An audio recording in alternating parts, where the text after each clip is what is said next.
Group communication जो है वो जैसे हमने अभी बात की 2 पर्सन की और ये बेटा 2 या 2 से ज़्यादा लोगों के दरमियान होती है। जैसे अभी हम अगर एक क्लासरूम की बात करें, तो वो एक ग्रुप कम्युनिकेशन की जो शेप है, इट अकर्स बिटवीन 3 और मोर पर्सन मतलब more than 2 persons. So who perceive themselves as belonging to being identified with the group. अभी हम आइडेंटिफाई कर सकते हैं एक ग्रुप के अभी हम क्या हैं, ये है बीएस कंप्यूटर साइंस का 4th सेमेस्टर। तो ये एक ग्रुप की सूरत में है। हम एक-दूसरे को जानते हैं, हम एक-दूसरे को कम्युनिकेट कर सकते हैं, हम एक-दूसरे को आइडेंटिफ़ाई कर सकते हैं। अभी आप देखें कि इस ग्रुप में कोई और आता है, तो हम उसको अनआइडेंटिफ़ाई करके उससे बात करना पसंद नहीं करते। सो ये एक ग्रुप कम्युनिकेशन और इसका एक फ़ायदा ये भी है कि इस कम्युनिकेशन के दरमियान जैसे प्लेयर्स हैं, आपकी क्रिकेट टीम है, हॉकी है, फुटबॉल टीम है, आप उसमें जो है वो आप क्लास फेलोज़ हैं, ये सारी बेटा एक ग्रुप कम्युनिकेशन की सूरत है। इसमें स्मॉल ग्रुप को हम समटाइम माइक्रो कम्युनिकेशन कहते हैं। मसलन स्मॉल ग्रुप है, हम एक सेमेस्टर से बात कर रहे हैं बीएस कंप्यूटर साइंस के, तो ये एक स्मॉल ग्रुप की सूरत में हमारे पास कम्युनिकेशन माइक्रो कम्युनिकेशन है। और लार्ज ग्रुप हम कह सकते हैं कि सारे सेमेस्टर जो सेक्शंस हैं ए, बी, सी सारे हम इकट्ठे कर लें, तो ये हमारे पास एक बड़ा ग्रुप बन जाएगा और इसको मैक्रो कम्युनिकेशन रहेगा ये ग्रुप भी, लेकिन ग्रुप के अंदर तो रहेगा वो बीएस सॉफ्टवेयर या बीएस कंप्यूटर साइंस ग्रुप भी, लेकिन हमने उनमें जो एक से ज़्यादा सेक्शन थे उनको इकट्ठा कर लिया। एक सेक्शन को हम स्मॉल ग्रुप कह सकते हैं और बेटा एक से ज़्यादा सेक्शंस को जब हम कलेक्टिवली डील कर रहे होंगे, तो देन हम उसको जो है वो लार्ज ग्रुप कह सकते हैं। अच्छा जी, मोर देन 2 पर्सन्स जैसे हमने अभी बात की। अच्छा, इसके बाद है बेटा एक्स्ट्रा पर्सनल कम्युनिकेशन। पहली थी हमारे पास intra personal communication, second one was the बेटा interpersonal communication and third one was the group communication. You can also say the micro communication and macro communication, small group communication and large group communication.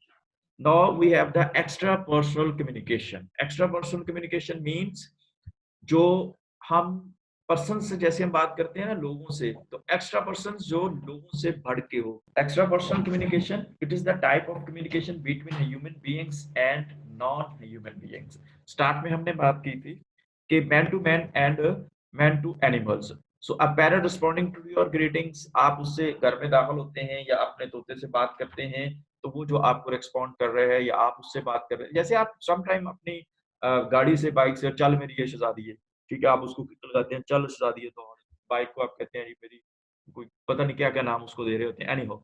तो ये क्या है कि आप अपने पौधों से बात कर रहे होते हैं, फूलों से बात कर रहे होते हैं, आप अपने दरख्तों से गार्डन में बात कर रहे होते हैं, लाइक दिस जो चीज़ें आपसे तल्लक रखती हैं, सम टाइम आप उनसे भी गुफ्तगू कर रहे होते हैं और ये सारी चीज़ें किसमें आती हैं कि आपके जैसे इसमें डिफरेंट मसाले भी मौजूद हैं कि एक बूढ़ी औरत का जो है वो अपनी बिल्लियों से बातचीत करना, या आपके डॉग का आपको देख के दुम हलाना, या जो है वो कोई एक मखसूस आवाज़ उसका निकालना, तो आप समझ सकते हैं कि इस वक़्त इसको भूख लगी है या इसका बाहर जाने का मूड है या क्या है, तो वो ये सारी किस्में आएगी एक्स्ट्रा पर्सनल कम्युनिकेशन। देन है बेटा हमारे पास पब्लिक कम्युनिकेशन। पब्लिक कम्युनिकेशन या इसके साथ ही मैंने एक और चीज़ ऐड की है, वो है ऑर्गेनाइज़ेशनल कम्युनिकेशन। किसी within the organisation, within the public, अब पब्लिक बेटा डिफरेंट है। जब हम बात करते हैं मिनहाज यूनिवर्सिटी की पब्लिक की, तो वो तमाम स्टूडेंट्स जो उसका हिस्सा हैं, जो तो तमाम टीचर्स वो मिनहाज की पब्लिक है। और जब हम बात करते हैं पंजाब की पब्लिक की, तो वो तमाम लोग जो पंजाब का हिस्सा है, वो उसकी पब्लिक हैं। जब हम पाकिस्तान की पब्लिक की बात करते हैं, तो वो तमाम लोग जो पाकिस्तान का हिस्सा है, वो उसकी पब्लिक हैं। Anyhow public communication tends to occur within a more formal and structured setting. कुछ सेमिनार है किसी एक पॉइंट पे, या कोई ख़ास आपने दरसे कुरान रखा हुआ है, इस तरह की चीज़ें, तो उसपे आपने आप सारी यूनिवर्सिटी के लिए बाहर से कोई स्पीकर आया है, तो वो आपके लिए आके एड्रेस कर रहा है, आपको कोई खिताब कर रहा है। और इसी तरह से विदिन द यूनिवर्सिटी ऑर्गेनाइजेशन आप आर्मी को ले सकते हैं, मुख्तलिफ महकमों को ले सकते हैं। आर्मी चीफ ने कोई बात करनी है, तो वो वर्टिकली एक कमांड देगा, उसके नीचे वो ब्रिगेड कोर कमांडर्स तक आएगी, ब्रिगेडियर्स तक आएगी, वहाँ से मेजर्स तक आएगी और इंचार्ज तक। इस तरह से वो आर्मी चीफ का निकली हुई एक लेटर हमारे एक पर्सन सिपाही तक पहुँचेगा। या आपकी यूनिवर्सिटी के वीसीज़ के ऑफिस से निकला हुआ एक लेटर कि ऑनलाइन क्लासेस स्टार्ट करनी है, वो आपके डायरेक्टर कैबिनेट्स के पास गया, उसने हेड्स को भेजा, डिपार्टमेंट्स के हेड्स ने टीचर्स को शेयर किया, फिर आप तक शेयर हुआ। तो ये तमाम वर्टिकली जो है कम्युनिकेशन ये हमारे तक पहुँची। तो इस तरह की जो कम्युनिकेशन है बेटा, वो पब्लिक कम्युनिकेशन जिसमें एक स्पीकर हो सकते हैं, और ऑर्गेनाइजेशनल कम्युनिकेशन ये भी एक से ज्यादा लोग, कोई एक बंदा, IG, army chief, vice chancellor, कोई एक बंदा वो वर्टिकली आखिरी बंदे तक जो है उस कम्युनिकेशन को वो पहुंचा रहा होता है। ऑफिस ऑर्डर उसके ऑफिस से निकला है, लेकिन वो हर बंदे को खुद से मैसेज करके, खुद से कॉल करके नहीं कह रहा, एक ऑर्डर कर दिया गया और उस तरह से that order may be for the public and that order may be for the organisation जो उनकी है उसके लिए वो हो सकता है। And the last one is my dear mass communication. ये थोड़ा थोड़ा सा समझने वाली बात है कि क्या जो है वो सारी कम्युनिकेशंस की जो अदर मसाले हैं उसमें और मैस कम्युनिकेशन में क्या फ़र्क है। मैथ्स का मतलब जैसे बेटा मैथ्स से ज़ाहिर है ज़्यादा। In this, it is the process of delivering information, transmitting information, exchanging information, transforming information, ideas and attitudes to a sizable बड़े लोग। So diversified, इसमें ज़रूरी नहीं है कि वो किसी एक खित्ते से तल्लक रखती हूँ। डाइवर्सिटी उसमें audiences by the use of different forms of media. अब ज़रा इसको समझें। अ आपके प्रिंसिपल ने, वीसी ने बात की, टीचर ने बात की, हमने ग्रुप कम्युनिकेशन की बात की। अ, कोई सेलिब्रिटी, कोई सियासतदान, प्राइम मिनिस्टर, चीफ मिनिस्टर आके आपके कॉलेज यूनिवर्सिटी में बात करते हैं और वो वहाँ पे वो आप अगर आप तक बात हो रही है, सिर्फ आपको लेक्चर हो रहा है तो बेटा that is called group communication, large group communication. और अगर वही लेक्चर, वही एड्रेस, वही स्पीकर, वही उसकी जो तकरीर है, वहाँ पे मुख्तलिफ मीडिया के लोग मौजूद हैं। ठीक है? और डिफरेंट मीडिया के लोग जो मौजूद हैं वो क्या करेंगे, different media persons are there और वो क्या करेंगे कि उसी स्पीच को, उसी तकरीर को कोई रेडियो से बिलॉन्ग करते हैं, कोई टेलीविज़न से बिलॉन्ग करते हैं, कोई किसी न्यूज़ एजेंसी से बिलॉन्ग करते हैं, तो उन सारी स्पीच को वो उसी को वहाँ से उठा के वो मुख्तलिफ जगह पे पहुँचा रहे हैं। और एक बात क्लियर रखें, जब हम डिफरेंट काइंड्स ऑफ कम्युनिकेशन की बेटा बात करते हैं, तो वहाँ पे हमारे जो टारगेट ऑडियंस हैं, उनका हमें अंदाजा होता है।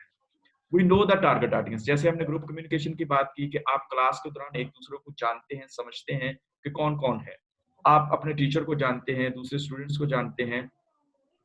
इंटरपर्सनल में आप जान रहे होते हैं, इंट्रापर्सनल में आप जान रहे होते हैं, माइक्रो लेवल में, मैक्रो लेवल में, इस सारी कम्युनिकेशन में you know the people to some extent कि ये कौन है, थोड़ा बहुत हॉट हाउस की होती है। लेकिन मैस कम्युनिकेशन के दौरान आप अगर इमरान खान तकरीर कर रहे हैं आपकी यूनिवर्सिटी के अंदर, तो उसको थ्रू मीडिया कहाँ तक पहुँचाया जा रहा है, कौन-कौन उसको सुन रहा है विद इन द पाकिस्तान और आउट ऑफ द पाकिस्तान, वो इमरान खान भी नहीं जानता, वो आप भी नहीं जानते। सो मैसेज तक जब हमने एड्रेस करना होता है, तो दूसरी चीज़ इसमें बेटा ये आई कि बाकी सारी कम्युनिकेशन में हमें मेबी किसी सोर्स की ज़रूरत ना पड़े, किसी मीडियम की ज़रूरत ना पड़े। लेकिन इंटरपर्सनल में, इंट्रापर्सनल में, ग्रुप कम्युनिकेशन में, लेकिन बेटा जब हमने मैस कम्युनिकेशन करना है, तो always we need a technology. किसी ने there is no the mass communication is not possible without the use of any technology. किसी टेक्नोलॉजी को इस्तेमाल किए बगैर हम मैस कम्युनिकेशन नहीं कर सकते। सो मैस कम्युनिकेशन के लिए एक चीज़ ये हुई कि हमें always we use technology. Technology में भी वो सैटेलाइट हो, मे बी आपका जो आप कह रहे हैं कि कोई और ग्रुप की सूरत में हो, कोई टेलीविज़न ग्रुप हो, कोई रेडियो हो, कोई न्यूज़ एजेंसी हो, उसकी मदद से हो, किसी न किसी टेक्नोलॉजी को हम इन्वॉल्व करेंगे, देन मैस कम्युनिकेशन जो है वो पॉसिबल होगी। जैसे हम दूसरी सूरत में किताबें हैं, तो किताबों के अंदर अगर किताब से मैस कम्युनिकेशन आपने करना है, तो उसमें भी आपको प्रिंटिंग की सहूलत लेनी पड़ेगी। किताबें छप के जो हैं वो बेटा आगे जाएँगी। तो किसी न किसी तरह से मैस कम्युनिकेशन के लिए बेटा आपको किसी न किसी टेक्नोलॉजी की ज़रूरत होगी। और दूसरी चीज़ कि in all other types of communication we know the target audience. हम किन लोगों से बात कर रहे हैं, हमें उनका पता होता है। लेकिन मैस कम्युनिकेशन में इसी तरह से हम इसकी मिसाल के लिए ट्रम्प जो है वो खिताब कर रहा है, अक़वाम मुत्तहिदा का कोई बंदा खिताब कर रहा है। प्रेजेंट सिचुएशन में डब्ल्यूएचओ का कोई बंदा खिताब कर रहा है, तो वो उसकी जो प्रेस कॉन्फ्रेंस है वो डिफरेंट टेक्नोलॉजीज के ज़रिए, डिफरेंट मीडिया हाउसेस के ज़रिए, डिफरेंट चीज़ों के ज़रिए हम तक पहुँच रही है। और वो बंदा जो खिताब कर रहा है, ट्रम्प है, डब्ल्यूएचओ का है या कोई और नुमाइंदा है, वो नहीं जानता कि इस वक़्त 10,000 लोग या 10 लाख लोग या 10 करोड़ लोग उसकी इस बात को वो सुन रहे हैं और उसमें कौन-कौन से लोग जो है वो किस-किस उम्र के कितने-कितने शामिल हैं। मीन के द पर्सन जो है उसको इस बात का अंदाज़ा नहीं है कि स्पीकर जो है या सोर्स जो है कि कितने ज़्यादा टारगेट ऑडियंस जो है वो उसको सुन रहे हैं, उसकी बात को समझ रहे हैं और किस हद तक उसको जो है वो अंडरस्टैंड कर रहे हैं। सो बेटा mess communication, communication with the message, ठीक है? बहुत ज़्यादा जो है वो एक बात को दूसरे लोगों तक पहुँचाना और उसमें हमें ये होता है कि हमें हमारे टारगेट ऑडियंस का पता नहीं होता और दूसरी बात हमने ये की है कि टारगेट ऑडियंस के अलावा हमें इस बात का अंदाज़ा नहीं होता कि इसमें सॉरी उसमें हम टेक्नोलॉजी ज़रूर जो है वो कोई ना कोई इन्वॉल्व करते हैं, यूज़ करते हैं। तो that's all from my side बेटा।